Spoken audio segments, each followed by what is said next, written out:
Hello, hi, welcome once again to M5's new English language learning program. Let's speak English. I'm Gav Duncan and I'm here on your TV screen to help you learn English. Now, are you sitting comfortably? Yes? Good. And are you ready for today's lesson? Yes? Good. Okay. Well, let's learn English together. Last lesson, we looked at nationalities and countries and using the possessive apostrophe S to talk about things that belong to people. In week 3, we practiced asking and answering questions connected to countries and nationalities. Lesson 15, it was lesson 15. Now, let's look at a couple of example questions and answers. Where are you from? I'm from the UK. Where is he from? He's from Hungary. Where are they from? They're from Australia. We looked at the structure of the sentence and put it all into a couple of tables. In the tables, we saw how we make positive and negative sentences. Mabel, table. I'm from the UK. So we start with the person or thing, I, you, he, she, it. Then we use the verb to be, am, are, is. Then we use the word from, and then we say the place. Okay, easy. Now, what about the negative? Well, how do we make the negative version of the verb to be? That's right, we add the word not. Okay, so when we make a negative sentence with the verb to be, where do we put not? Do you remember? Here's a reminder. I am not or I'm not. You are not, you're not, or you aren't. He, she, it is not. He's, she's, it's not. Or he, she, it isn't. We are not, we're not, or we aren't. You are not, you're not, or you aren't. And they are not, they're not, or they aren't. Good. Okay, so back to the sentences with where. If we want to make the sentence, I'm from London, negative, what do? That's right, we add not after the verb to be. I'm not from London. Great, easy as pie. Now, let's change the rest of the positive sentences into negative sentences. I am not from London. You are not from China. He is not from Belgium. She is not from Venezuela. It is not from Japan. You are not from Canada. We are not from Mexico. They are not from Poland. Now, after we practiced making positive and negative sentences about where people come from, there was only one thing left to tackle, the question. This was very simple too. Do you remember what happens to word order when we make a question? That's right, the word order changes. Okay, Mabel, it's time for the table. Frankie Hoffman, to be, from, Canada.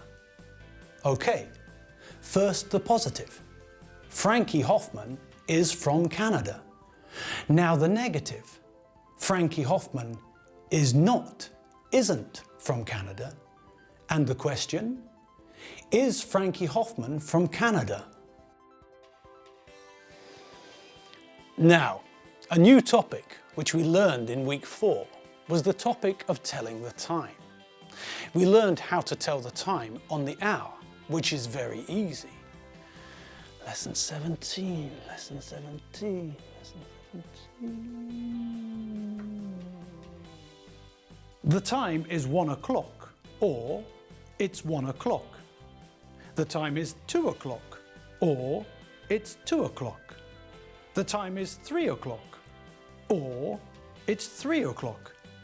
The time is 4 o'clock, or it's 4 o'clock. The time is 5 o'clock, or it's 5 o'clock. The time is 6 o'clock, or it's 6 o'clock. The time is 7 o'clock, or it's 7 o'clock. The time is 8 o'clock, or it's 8 o'clock. The time is 9 o'clock, or it's 9 o'clock. The time is 10 o'clock, or it's 10 o'clock. The time is 11 o'clock, or it's 11 o'clock. The time is 12 o'clock, or it's 12 o'clock. We can also use AM or PM at the end of the sentence, like this. The time is 6 p.m. or it's 6 p.m. So we can use o'clock or AM, PM. The time is 1 a.m. or it's 1 a.m. The time is 2 a.m. or it's 2 a.m. The time is 3 a.m. or it's 3 a.m. The time is 4 a.m. or it's 4 a.m. The time is 5 a.m. or it's 5 a.m. The time is 6 a.m. or it's 6 a.m. The time is 7 a.m. or it's 7 a.m. The time is 8 a.m. or it's 8 a.m. The time is 9 a.m. or it's 9 a.m. The time is 10 a.m. or it's 10 a.m. The time is 11 a.m. or it's 11 a.m. The time is 12 a.m. or it's 12 a.m. The time is 1 p.m. or it's 1 p.m. The time is 2 p.m. or it's 2 p.m. The time is 3 p.m. or it's 3 p.m. The time is 4 p.m. or it's 4 p.m. The time is 5 p.m. or it's 5 p.m. The time is 6 p.m. or it's 6 p.m. The time is 7 p.m. or it's 7 p.m. The time is 8 p.m. or it's 8 p.m. The time is 9 p.m. or it's 9 p.m. The time is 10 p.m. or it's 10 p.m. The time is 11 p.m. or it's 11 p.m. The time is 12 p.m. or it's 12 p.m. We learned how to ask people about the time in 2 different ways. In lesson 18, we learned how to give more information about the time. We learned to tell the time when it's not on the hour. We learned that from 12 to 6 is past the hour, and that from 6 to 12 is to the hour. If the minute hand is at 3, then it's a quarter past the hour. If the minute hand is at 6, then it's half past the hour. And if the minute hand is at 9, then it's a quarter to the hour. We learned that we have to be careful with half past because English logic is different to Hungarian logic. In English, when the minute hand is at 6, it's a half past the same hour. In Hungarian, when the minute hand is at 6, it's a half to the next hour. In week 4, we looked at numbers again and learned some new numbers. The numbers from 20 to 100. We learned the cardinal and ordinal versions. The good thing about the numbers from 20 to 100 is that they have a pattern, a logic which makes them easy to learn. When we want to talk about a number between 20 and 30, for example, we take the number 20, add a hyphen, and then add a number between 1 and 9. 24 is 24. 27 is 27. Easy. It's the same for the other numbers too. 67 is 67. 83 is 83. 59 is 59. Simple. Now, one reason the numbers are important is that we can use them to tell the time. We know how to tell the time when it's on the hour. We know how to tell the time when the minute hand is at 3, 6 and 9. We learned that we can use other numbers when we talk about past and to the hour. 4:20 is 20 past 4. 6:35 is 25 to 7. But now that we know the numbers from 1 to 100, we can tell the time the easy way. We just say what we see. Think of a digital clock. There are no hands, no minute hand and no hour hand. All we see are numbers. This is the easy way to tell the time. We just say what we see. If the digital clock shows 18:45, we say it's 18:45. We can also say it's 6:45 p.m. So, we can use the 12-hour clock with AM and PM, or we can use the 24-hour clock. Now, also in week 4, we looked at possession again. This time we looked at a new way of saying that something belongs to somebody. Do you remember? We used have and have got. Mabel? Table.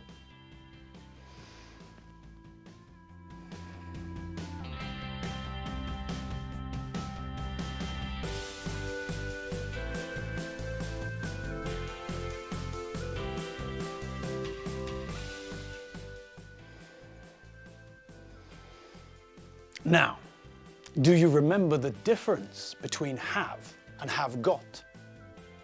That's right. Have is more formal, so usually we use have got. Also, we normally shorten them too, like this. Lesson 19, lesson 19, lesson 19. I've got, you've got, he's got, she's got, it's got, we've got, you've got, they've got. Okay, easy. Now, how do we make a sentence with have got? Well, we start with the person, add have got, and then add the noun. Like this. Gav plus have got plus noun equals Gav has got a car. Gav's got a car. So, Gav's got a watch. Let's try the same sentence with other people. I have got a watch. I've got a watch. You have got a camera. You've got a camera. He have got a laptop. He's got a laptop. She have got a car. She's got a car. It have got 2 doors. It's got 2 doors. We have got 2 dogs and a cat. We've got 2 dogs and a cat. You have got a big house. You've got a big house. They have got 3 horses. They've got 3 horses. Great. Okay, well, that's all we have time for today. Today, we looked at what we learned in week 4. Next lesson, we'll revise some more of week 4. I'm Gav Duncan. I'm not Michael J. Fox, and I'm not Clint Eastwood. I'm Gav Duncan, and I'll see you next lesson to revise what we learned in the 4th week of M5's brand new English learning language program. Let's speak English. See you later. Bye.